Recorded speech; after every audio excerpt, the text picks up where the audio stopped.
Bonjour à tous et bienvenue dans cette nouvelle vidéo où je vais vous montrer comment customiser votre palette en palette jardinière.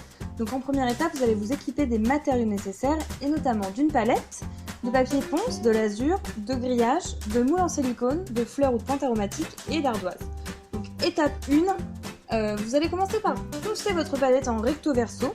Donc là c'est vraiment l'étape la plus enquiquinante entre guillemets, mais voilà, on est obligé de passer par là pour que ce soit bien lisse, pour que la lasure dans l'étape 2 puisse bien s'incruster. Donc là l'étape 2, donc la lasure, donc là vous allez passer une première couche, pareil, recto verso.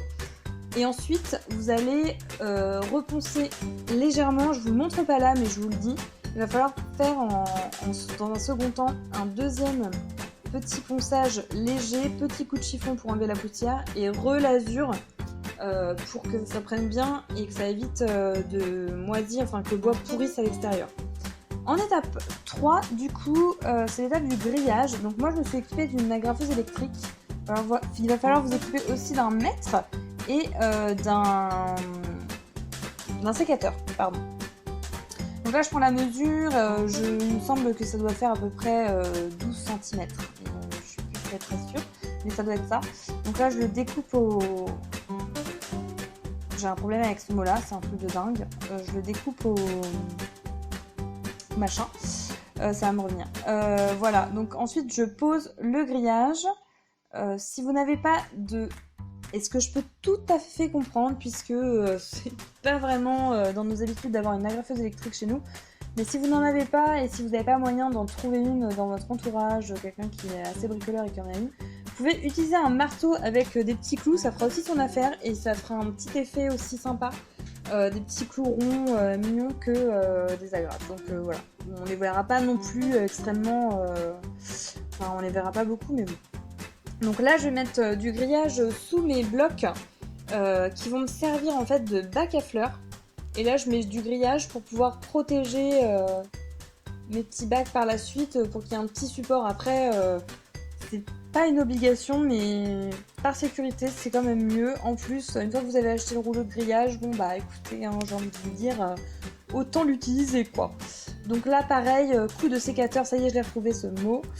Petit coup de sécateur et agrafeuse électrique toujours, mais voilà, vous pouvez trouver autre chose que cette fameuse agrafeuse électrique si vous ne l'avez pas. Donc voilà pour cette étape. Ensuite, voilà l'étape 4 ou l'étape de l'ardoise et du cutter. Donc là, je prends ma petite craie et mon ardoise et je trace un trait de la dimension, enfin de la largeur de ma planche de palette.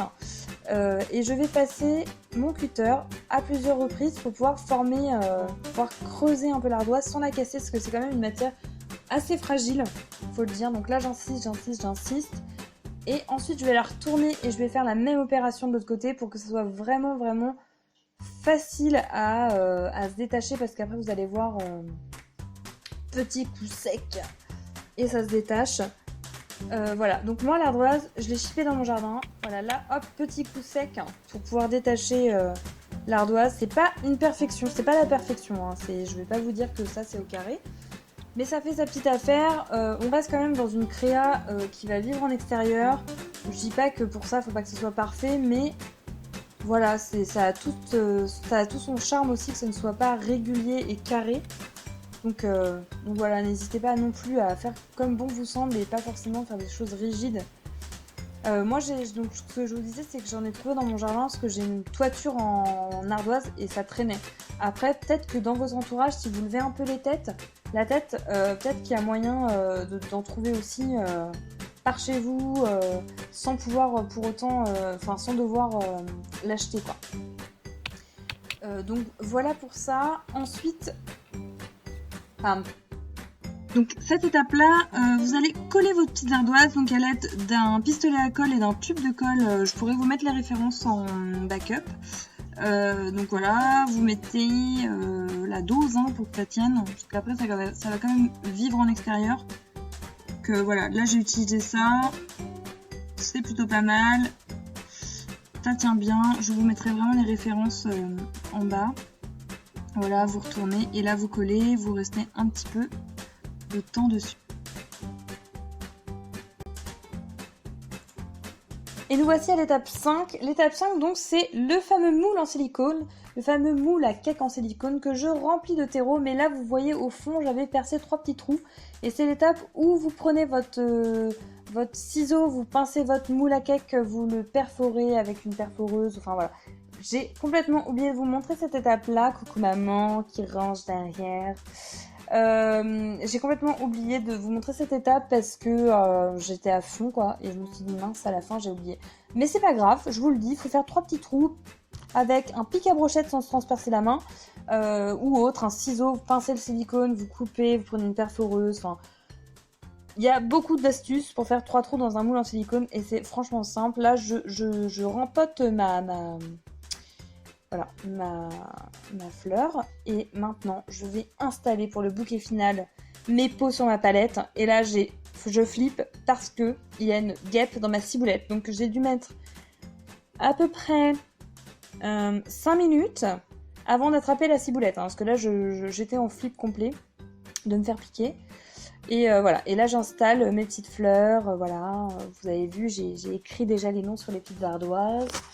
Et voilà, et je finis par ma menthe pour les mojitos forcément, pour le bouquet final. Et voilà, vous avez une palette que vous pouvez installer sur votre petite terrasse, que vous ayez un petit balcon ou un jardinou comme moi. Et ben ça le fait. Alors là, vous voyez, oui, vous allez vous dire oui, mais il y a un grand jardin derrière. Oui, mais je ne suis pas chez moi. Donc voilà. En fait, non, j'ai pas travaillé chez moi. Je travaillerai aussi chez moi, hein, mais je trouvais que c'était plus, j'étais plus à mon aise pour travailler là. Enfin bref, je vais pas m'étaler, mais voilà. J'espère que cette vidéo vous aura plu et qu'elle aura pu vous accompagner dans la réalisation vous aussi de votre palette jardinière. En attendant, n'hésitez pas à me laisser des commentaires pour cette première vidéo. Et je vous retrouve aussi sur mon blog doitmyself.fr ainsi que sur les réseaux sociaux comme vous pouvez le voir. Je vous dis à très bientôt pour une nouvelle vidéo. Bye, bye Mel.